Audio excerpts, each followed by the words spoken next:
G'day Internet, it's an absolute pleasure to have you here today. It's week 3 of Who Do You Think You Are? So buckle up for an amazing message.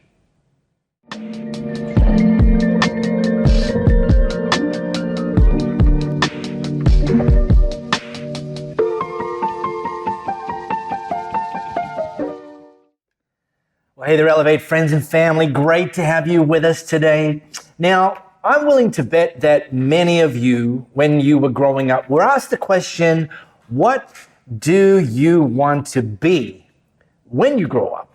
And going old school, we might have said a policeman or a fireman or an astronaut. These days, you're quite likely to hear the answer, a YouTuber. But here's the great irony with the question, what do you want to be when you grow up? It's actually asking you, what do you want to do when you grow up? And we quite easily confuse this notion of being versus doing, so much so that in our culture, I think it's fair to say that we associate what you do with who you are. Your job or the thing you do is actually your identity. We can think of it as our identity, and then other people can think of it as our identity. But here's something that we're really leaning into in this series, and that is that God flips the script. He's not so much about what you do pointing to who you are. He's actually more interested in who you are, which in and of itself then points to what you do, with this idea that the clearer you are with who you are, the clearer you're going to be with what you're meant to do. So we started this series looking at this notion that God declares us as his masterpiece. And if that's true, if we're God's masterpiece, then the question is, well, what does that call us to do? And we simply made the point that we are to consistently position ourselves so God can continue to unveil the masterpiece that he already sees us to be. Then last week we talked about that we are God's ambassador, that we're citizens of heaven, that we've been chosen by God and appointed to represent him while we're here on this earth. So, well, what does that call us to do? If the being is the ambassador, well, what's the doing component? The doing component is to wake up every day and realize that we're on assignment, to look for instructions, to listen, and to then look for and seize the opportunities as they come through every single day. And this is a very short series. Today is actually the third and final installment, and I'm going to get to what I'm going to talk about today. But the idea of we're God's masterpiece, we're Jesus' ambassador. These are the I am, the things that God says about us in answer to the question, who do you think you are? But there's a much, much, much longer list. And I'd encourage you to just really use this series as a jump-off point for these things that God declares about us. Because here's a few more. God says that you are marvelously made, that you're valuable, that you're victorious, that you're created on purpose, for purpose, that you're hopeful, that you're forever loved, that you're never alone, that you're forgiven. And all these things, therefore, that God says you are, we can internalize and realize that's who I am. So you can study them out. I encourage you to do so. Today, if you've got your smartphone camera, how about you scan this flow code? It's going to take you to Matthew chapter 5. Now, this is I'm going to drop us in early into what ultimately has become known as the Sermon on the Mount. Now, this Sermon on the Mount, whilst it's recorded here by Matthew and then it's recorded elsewhere by Luke, it's considered by big brain Bible people to probably have been Jesus' go-to sermon. Like the fact that Matthew records this once, it's probably not the only time that Jesus preached it. In fact, it's considered quite likely that he kind of preached this exact same message everywhere he went. Because what it actually covers off is it covers off kingdom priorities. It's actually Jesus saying, this is how my Father's kingdom actually works. And it looks different to maybe what you've been taught.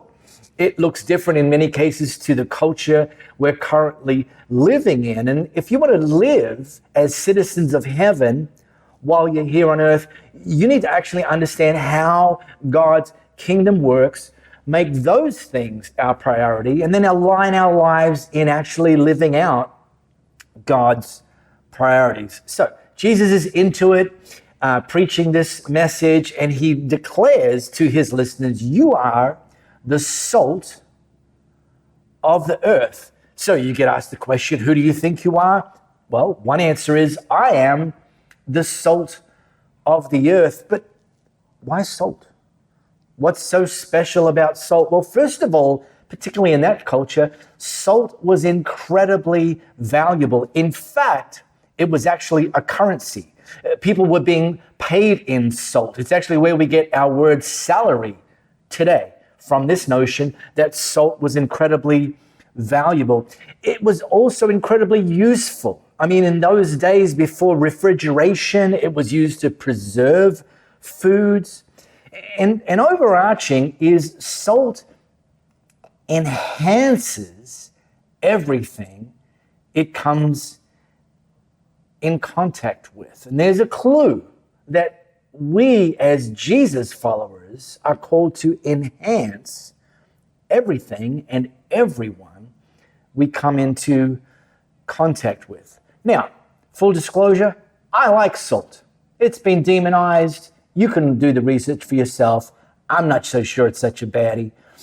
But I consider myself a bit of a salt geek, and I'll spare you a lengthy dissertation on all things salt. But I do want to show you one thing. Now, if you paid attention in chemistry class, you would know that the element for salt is sodium chloride, NaCl. It seems pretty simple. Salt, sodium chloride, NaCl. But did you know not all salts are created equal? Now, if you in Australia go to your supermarket, you get like the basic supermarket brand salt. It's a brand called Saxa. If you're in the US, it's a brand called Morton's and so on. But it is the bog standard, builder's grade. You grew up eating it. It's in the pantry. It's on the table. It's just super, super basic. But it's super, super, super processed. The origins are unknown. The processing is unknown. And what we end up with is a type of salt that is actually quite removed from the source that it was originally extracted from. Yet, for example, here in Western Australia, we can actually get a salt called Lake Deborah salt, where they simply skim it from a lake, which actually is better for the environment to be taking it away so the lake doesn't get oversalinated. And then that salt is just simply cleaned and then packaged. And what you end up with is a salt that is rich in nutrients and minerals and trace elements far beyond hyper-processed salt. And here's the bonkers thing, it also tastes saltier than the builder's grade salt. In fact, in other words, it enhances everything it touches even more than the over-processed stuff. And the reason I make this point is it's a clue. If you want to be maximally effective as the salt of the earth that Jesus declares you are, you need to stay close to the source, not distant, not have the world actually dilute you, but actually you remain undiluted, close to the source, and therefore more able to enhance everything you touch. And then Jesus kind of jumps on this metaphor with another metaphor, kind of to make the same point. And he says, you are the light of the world, like a city on a hilltop that cannot be hidden. Now, if you've been orbiting church world for a while, you'd be like, you probably know that Jesus declared that he's the light of the world. So what's the deal with him now saying that you and I are the light of the world? Like, is it Jesus the light of the world, or are we the light of the world? I mean, this seems confusing, but hang around, because both of those things are actually true at the same time. Now, it's possible that the first of those two things, that Jesus is the light of the world, you might find easier to swallow. Like, yeah, I can buy into that. But as for me being the light of the world, I don't think so. But here's the distinction, and it's simply this, that Jesus is the source of the light, and that we as Jesus followers are called to then reflect his light, to enhance in the way that salt enhances everything it touches, light enhances everything it touches. But again, like salt, to reflect Jesus' light effectively requires close proximity. Probably about 20 years ago, my wife and I, we were in Italy. Her family's from Italy, and we were visiting relatives, and we were staying at a town called Stresa, and it sits right on the edge of one of the lakes in the northern part of Italy, Lake Maggiore, big lake. And one evening, we went to one of the neighboring towns to do a little bit of shopping, just walking around shopping. Now, there was no urban planning when these towns kind of popped up. It was just like, let's carve a road out here, let's throw a building up there. Oh, there's some room, let's put something in there. And so these small lakeside towns and villages are just like, there's alleyways and blind turns, and it's chaos, really. Navigating is absolutely chaos. Now, back then, I didn't speak a word of Italian, and which was okay, because we were there with Louis' family. Louisa speaks Italian, so we're good. Except for the fact that at one point, we got separated. She was with her cousin, and I was originally with her and her cousin, and then now I wasn't. And I thought to myself, it's okay. What I will do is I will just make sure I maintain sight of the lake, which, you know, I was like, squirrel, and I'd go and head there, and squirrel, and I'd go and head there. And, well, yeah, you know how this story is going. Before long, I had completely lost sight of the lake, and I didn't know what to do. I couldn't do a thing. And I made the rookie mistake of just keep walking. The further you walk, the faster you walk, it's all going to work out. Now, you're like, well, why didn't you just phone your wife? Well, this was the days when phoning, like we were both overseas, when phoning each other 20 years ago cost about $1 million for every 2 seconds. So like she didn't phone me, I didn't phone her, and instead her and her cousin walked into every store and said, have you seen a guy? He's about this tall. And they say, oh yes, the American, which is what Italians think everybody that looks like me is American, even though I'm Australian. Unless, of course, you're wearing socks with sandals, then they say, oh, the English man. But, you know, I don't want to start a fight. But here's the problem, is I lost sight of the lake. And that's a metaphor of what can so easily happen, of us losing sight and distancing ourselves from Jesus, who's the source of the light, and therefore being less able to reflect his light. And then he says, like you are the light of the world, like a city on a hill that can't be hidden. Now, in those days, it was very standard for cities to be built on a hill because it was easier to sort of protect and defend. It was less accessible. It was less vulnerable. It kind of looked like this, maybe. It's a classic scene. Would have been walled off. And one thing that's easy to overlook is that the rich people typically lived on the inside, and the poor people typically lived on the outside. It was kind of like the first gated community, if you like. And what that meant is it meant that in times of trouble, whether it was war, whether it was drought and famine, the city was a source of hope, a beacon of hope for people who lived outside the city. So long as they could see the lights in the city, so long as they could see that the city was well, they knew that even if dark times hit them, that they could move towards the light, move towards the city, and hope was always high in their hearts. And Jesus says, this is how we are meant to operate, reflectors of his light, beacons of hope to everyone around us in our sphere who would be drawn to that light because we're enhancing their world.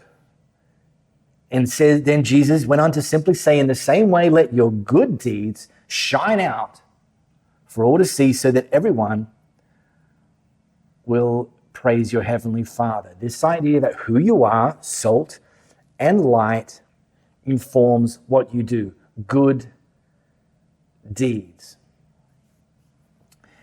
Now, 2 years ago, we got our first dog. We've never had a dog before, and Louisa, my wife's like, we should get a dog. And so, we started researching dogs. And look, I had a vision in my head that we were going to get a working dog, like a German Shepherd or a retriever of some sort, like a big dog. And I started researching these, and I started also looking for things that you can do with big dogs. And before long, my Amazon wish list was full of waist-attached running belts with leashes, so big dog could come running with me, with other like fetch toys and things that you could play in big open spaces. This is kind of what I was going with, but instead we got a Shih Tzu, which, here she is. All 7 relaxed kilograms of her. And I can tell you that a Shih Tzu is very different from a working breed. I mean, I take her out for a walk, and the first 800 meters, it's full steam ahead. She'll do a pee, and she'll do a poo, and then she'll do 6 more fake pees, and like she's marking her territory. She's like, soon all of this will be mine. And then we get to about 800 meters, and it's like, hits the skids, rips the handbrake on, and me, the parent, have to face the choice between carrying her home or calling an Uber for the 2 of us. Occasionally, I'll go down to the river near where we live, and I'll see dog owners of big working dogs, like the ones I was researching. And they've got the Frisbees, they've got those things on the end of the flexible stick for throwing the ball. Some of them bring a tennis racket so they can slap that ball like hundreds of meters if they need to. And the dog's retriever, for example, just goes galloping, grabs the ball, brings it back, grabs the Frisbee, brings it back, boom, goes again. And I'm like, wow, that's super, super impressive. And I'll ask the dog owner, how did you teach your dog to do that? And they look at me like I've just landed from another planet. Like, what do you mean, how did I teach my dog to do that? You don't need to teach a retriever to retrieve. It's who they are. It's their nature. They do based out of their identity, based out of who they are. That's us. That's the lesson for us. The starting point has to be getting clearer on who we are, and then know that that positions us, informs us, highlights for us what it is that we're called to do. And as salt and as light, we are called to enhance everything and everyone we come in contact with, to bring God's life, God's goodness, God's presence into your workplace, into your family, into your school, into your university. Every single morning, God's masterpiece, Jesus' ambassador and salt and light into the world into our world to enhance it. Now, final thing is that next week, we're launching a brand new series, and it's our annual financial management series. Every single year, we teach a series on financial management, and financial management from a kingdom perspective, from God's perspective, how He's actually set things up for us to manage the finances that He blesses us with and He entrusts us with. And I can guarantee you, if you learn these principles, it will bring greater joy, greater peace, greater freedom, and greater kingdom purpose in and through your life. So I encourage you to be here, join in, bring somebody, and let's learn together to align our lives in the area of finances with God's kingdom principles. We'll see you then.